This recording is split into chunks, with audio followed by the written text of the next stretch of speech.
নমস্কার বন্ধুরা, আপনারা কেমন আছেন? আশা করি সবাই ভালো আছেন। আমি মেনকা রান্নাঘর থেকে বলছি। আমি আজকের আপনাদের জন্যে নতুন একটা রেসিপি নিয়ে চলে এসেছি, কাটাপোনা মাছের ঝোল। আমি রেসিপিটা আপনাদেরকে দেখাচ্ছি, আশা করি আপনাদের সবারই খুবই ভালো লাগবে। আসুন আমি রেসিপিটা বানিয়ে আপনাদেরকে দেখাই। আমি এখানে মাছে নুন আর হলুদ গুঁড়ো মেখে নিয়েছি, আলুগুলো কেটে নিয়েছি এইভাবে, পটলটাকে কেটে নিয়েছি 5-6টা পটল, এখানে পেঁয়াজ কুচি নিয়েছি আর এখানে 2টো লঙ্কা চিড়ে নিয়েছি।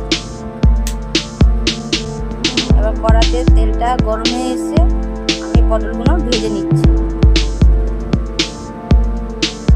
হালকা লাল লাল করে ভেজে নেবো। একটু হলুদ গুঁড়ো দিয়ে দেবো,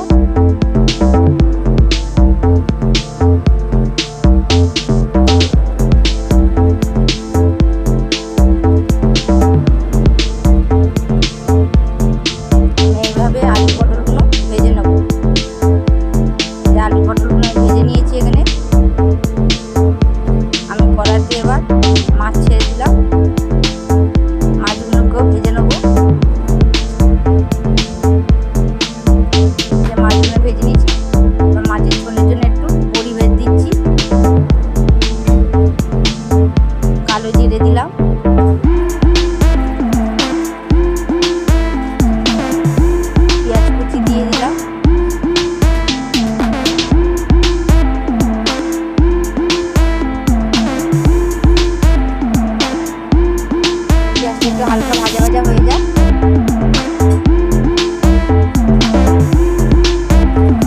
ভেজে রাখা আলুগুলো দিয়ে দেবো, ভেজে রাখা আলুগুলো আমি দিয়ে দিলাম, তারপরে কাঁচা লঙ্কা দুটো দিয়ে দিলাম। ভালো করে আমি নাড়াচাড়া করে নিচ্ছি।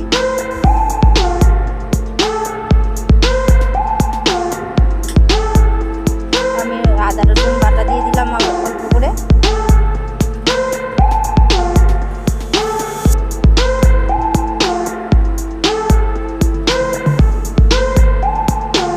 ভালো করে নাড়াচাড়া করে নিলাম,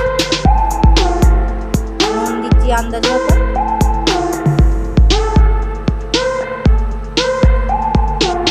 জিরে গুঁড়ো দিলাম, ধনে গুঁড়ো দিয়ে দিলাম, হলুদ গুঁড়ো দিলে,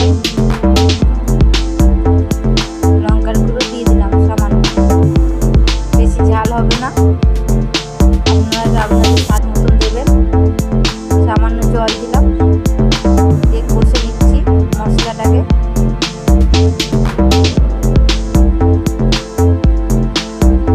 ভালো করে নাড়াচাড়া করে নিচ্ছি, মশলাটা কষা হয়ে গেছে। এবার আমি ফুলের জন্য জল দিয়ে দিলাম, পরিমাণ মতন জল দেবো।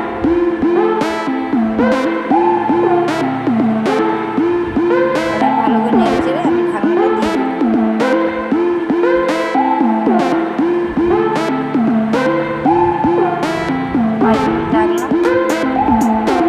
ঢাকনাটা খুলে দিলাম, আলুগুলো সিদ্ধ হয়ে এসে এবার আমি মাছ পটল আর বড়িগুলো দিয়ে দেবো।